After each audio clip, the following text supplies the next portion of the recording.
Hello YouTube, bienvenue ou re-bienvenue sur ma chaîne, c'est Nesty de la chaîne Nesty Books and Coffee et aujourd'hui on se retrouve pour un book haul slash cadeau d'anniversaire slash cadeau de Noël.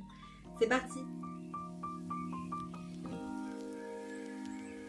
Dans cette vidéo je vais vous présenter les cadeaux que j'ai reçus pour mon anniversaire, donc qui était le 14 décembre, ainsi que les cadeaux de Noël, parce que c'est même pas 2 semaines après, et les achats de janvier parce que j'ai quand même un petit peu craqué. Et heureusement que je ne me suis pas mis pour objectif de ne pas acheter de livres en janvier, voire les 3 premiers mois. Parce que c'est raté. C'est clairement raté. Mais...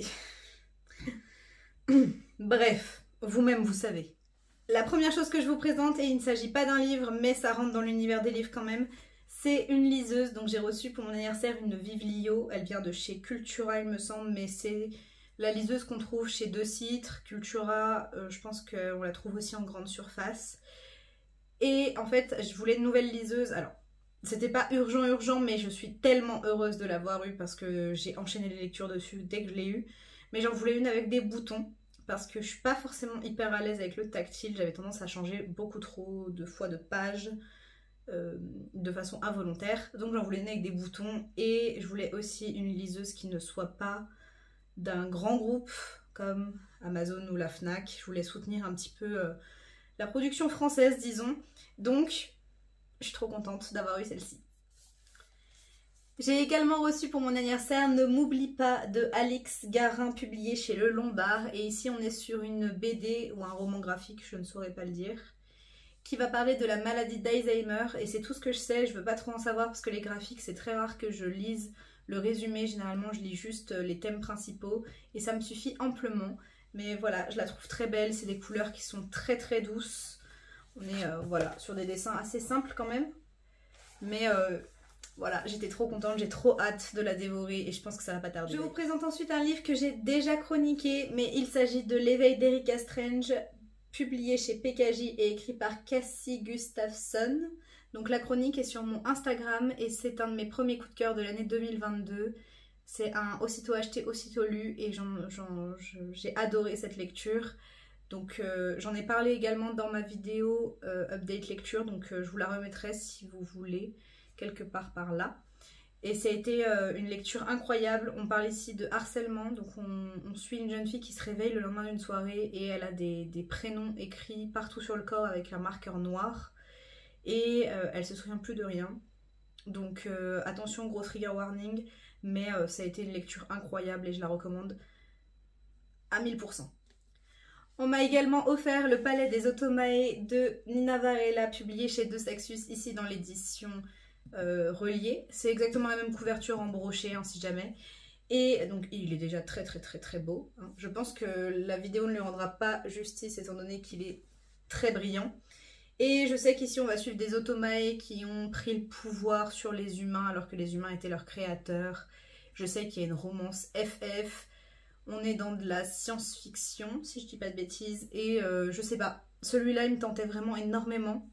J'en sais pas trop davantage parce que j'essaie de... En fait, je pense, et c'est pas très pratique pour faire des vidéos, vous me direz, mais je lis très peu les résumés. Et je suis un peu mon instinct. Instinct qui est des fois pas du tout bon, hein. Mais en tout cas, celui-là, il me tentait beaucoup. Et hâte de voir ça. Je sais que c'est une duologie. Donc, encore une saga à commencer. Voilà. Ma meilleure amie que j'aime à la folie m'a offert Le Trône de Fer, l'intégrale numéro 1, publié chez Pygmalion, écrit par George R.R. Martin, pardon. Et c'est la version illustrée en relié. Et elle est juste magnifique. Je sais que beaucoup ont détesté le fait qu'il y ait un bandeau imprimé. Donc oui, je vous le dis, hein, c'est un bandeau imprimé, on ne peut pas l'enlever, mais je l'ai trouvé quand même magnifique. Et puis, je vous montre pas trop d'illustrations parce que pour en trouver, ça va être compliqué. Et puis en plus, c'est un peu spoilant, je pense. Mais en tout cas, les illustrations sont juste magnifiques. C'est un magnifique ouvrage et j'ai trop hâte de le lire parce que j'ai adoré la série Game of Thrones, mais c'est vrai que j'ai jamais eu l'occasion de lire... l'œuvre originale, l'œuvre dont c'est inspiré, et j'ai juste trop hâte. Et puis il est beau et bref, vous savez, vous commencez à me connaître, superficielle jusqu'au bout. Aussitôt acheté, aussitôt lu, je me suis procuré Quand pique ton cœur de Sarah Crossan, publié chez Mazarine. Donc c'est une maison d'édition que je ne connaissais absolument pas, je n'en avais jamais entendu parler. Par contre, Sarah Crossan, c'est l'autrice de Inséparables, c'est l'autrice de Moon Brothers, et c'est des romans en vers libre à destination d'un public plutôt ado, jeune adulte. Et ici, on est dans son premier roman en vers libre pour les adultes, et oh, quelle claque! Donc ici, on va suivre une avocate qui rencontre un homme un jour qui vient à son cabinet pour gérer tout ce qui est succession, et puis une relation va se développer entre eux, sauf qu'ils sont tous les deux mariés, et cet homme va mourir. Et on va découvrir tout ce qui se passe dans la tête du personnage principal. C'était incroyable, c'était magnifiquement écrit. La traduction est excellente. Je ne sais plus qui a traduit, mais vraiment, c'est Pierre Demarty. Donc bravo monsieur, vraiment, parce que c'était incroyable. Vraiment, j'adore cette autrice. Je continue de découvrir tout ce qu'elle fait, du moins en vers libre. Et c'est toujours des coups de cœur, quasiment à chaque fois. J'essaye de ne pas m'éterniser sur les livres parce que vous savez que j'ai tendance à faire des vidéos ultra longues et et même moi je me fatigue après au montage. J'ai fait une vidéo sur les sagas récemment et je me suis dit oui, je vais continuer mes sagas et tout. Et est-ce que je continue d'acheter des tomes 1? Ouais. Donc j'ai acheté Leur sang coule dans tes veines de Rachel Burge, publié chez Casterman. Et ici on va suivre une jeune fille qui a fait une chute dont elle ne se souvient pas. Ce qu'elle sait, c'est que depuis, bien, elle ressent les émotions des gens juste en les touchant. Et du coup, elle va retourner en Norvège chez sa grand-mère pour essayer de comprendre ce qui lui arrive, sauf que sa grand-mère a disparu et qu'à la place, elle va rencontrer un garçon qui est plein de mystères. Et c'est une histoire qui a l'air très très mystérieuse, je vous avoue. Je vais vous lire simplement la petite phrase qu'il y a derrière. Un savoureux mélange entre mythologie nordique et fantaisie teintée d'horreur qui crée une atmosphère digne d'un Stephen King. Alors certes, j'ai jamais lu de Stephen King, mais mélangé à de la fantaisie, je commence à être très très très intéressée. Est-ce que je me suis arrêtée dans les achats de Saxus? Toujours pas. Est-ce que je suis faible? Oui. J'ai profité de la réédition pour acheter La 9e maison de Leigh Bardugo, donc publiée chez De Saxus, ici en format relié.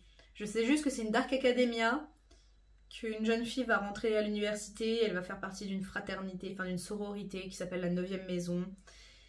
C'est très nébuleux, mais c'était un coup de cœur pour Margot Liseuse. Et Margot Liseuse est une des youtubeuses que je suis le plus ardument. J'adore ce qu'elle fait. Et quand elle a dit « Ah, celui-là, je l'ai aimé », j'étais en mode « Ah, bah celui-là, je vais l'acheter ». Ouais, c'est comme ça. Donc voilà. Hâte de le lire, je sais que le tome 2 est sorti récemment en anglais et je pense qu'il sera traduit dans l'année par De Saxus.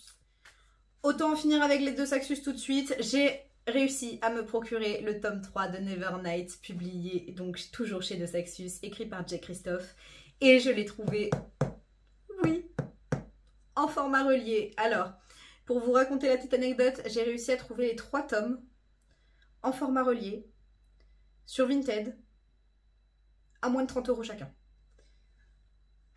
Je ne sais pas par quel miracle j'ai réussi ça. Et je sais que j'avais mis une alerte et qu'à chaque fois, je regardais qu'est-ce qui était publié, mais dans la minute. Bref, j'ai réussi à les trouver et du coup, j'ai la trilogie entière en relié et ça me... Je suis un peu triste parce que du coup, mon tome 1 en brochet, il est dédicacé, donc je le garde évidemment. J'aurais bien aimé pouvoir faire dédicacer le tome 1 en relié, mais c'est pas grave. De toute façon, mon coup de cœur, il a été sur le tome en brochet, donc c'est pas grave. Un seul livre en double, ça va. Et du coup, trop hâte. Je vous refais pas l'affront de vous expliquer ce que c'est Nevernight. J'en ai parlé dans beaucoup de vidéos maintenant. Mais voilà, petit tome 3. Tu es à moi. J'en ai déjà parlé, je suis une youtubeuse qui s'appelle Émilie et qui tient la chaîne La Bibliothèque d'Emilia que j'adore. Et elle a présenté récemment un livre qu'elle a acheté dans une presse. Et il s'agissait d'un Agatha Christie. Donc... est-ce que j'ai craqué parce que je l'ai trouvé magnifique dans sa vidéo? Oui. Mais est-ce que je suis quelqu'un de raisonnable? Non. Est-ce que j'exagère vraiment? Tout à fait. Donc voilà, je me suis procuré les 3 premiers volumes de cette nouvelle collection de chez Hachette. Donc disponible en maison de la presse, tabac presse, enfin, peu importe. Et donc on a Ils étaient 10, Le crime de l'Orient Express, et Mort sur le Nil. Et il s'agit de 3 Agatha Christie qui m'intriguent beaucoup. Et le 4e aussi, donc c'est le meurtre de Roger Ackroyd, je crois. C'est les 4 romans d'Agatha Christie qui m'intriguent le plus, parce que c'est ses 4 plus célèbres sans doute. Et donc il faut que je me procure le tome 4, mais voilà. Oui, j'ai dit récemment que j'aimais pas le policier, le polar et tout ça, mais je me dis, pour commencer, Agatha Christie c'est pas mal, et puis ils sont beaux. Écoutez, je suis faible. Il faut savoir que généralement, encore une fois, j'ai craqué sur principalement de l'occasion, et dans un des lots que j'ai pris, il y avait Les Anges Mécaniques de Karina Rosenfeld, publié chez Gulfstream. Mes chouchous, j'ai toujours pas lu le livre de chez Gulfstream, hein, mais mes chouchous quand même.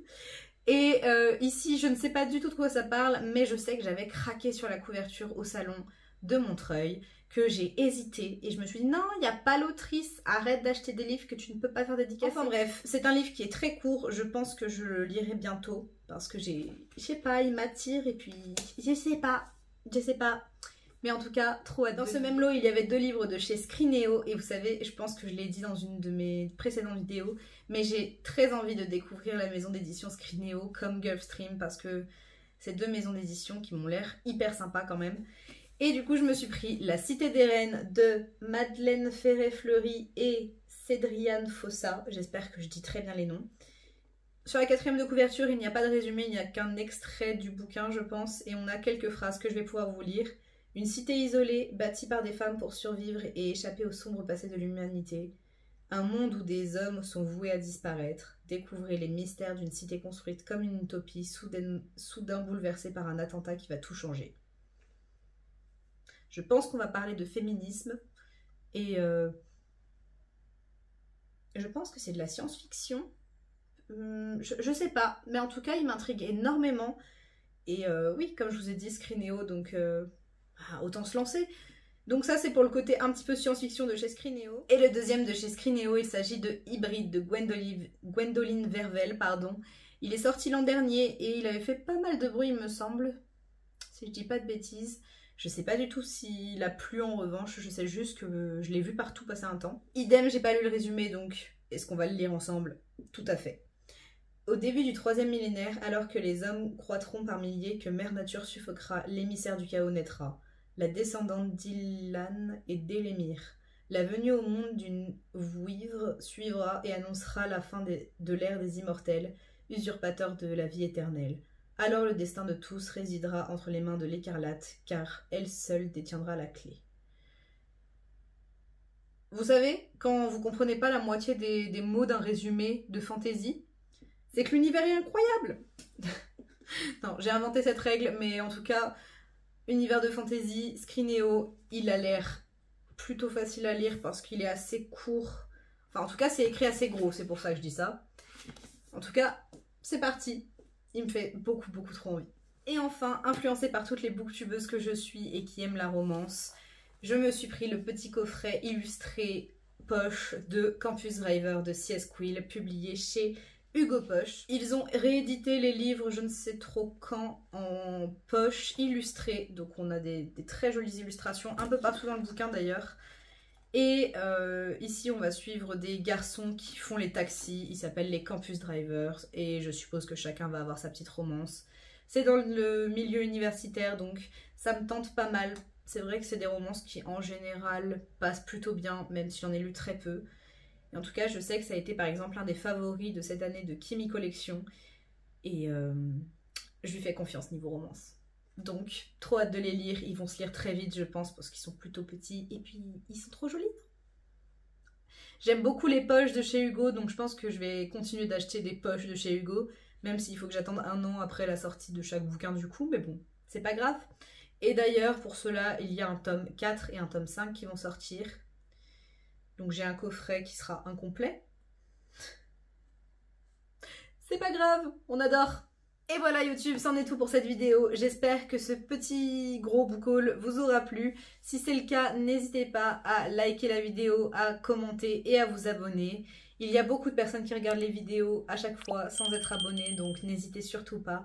Ça fait très plaisir. Si jamais vous êtes trop timide pour commenter, n'hésitez pas à mettre en commentaire un petit emoji avec une pile de livres parce que c'est un book haul et que les livres débordent. Et moi, je vous dis à très bientôt. D'ici là, prenez soin de vous. Bye.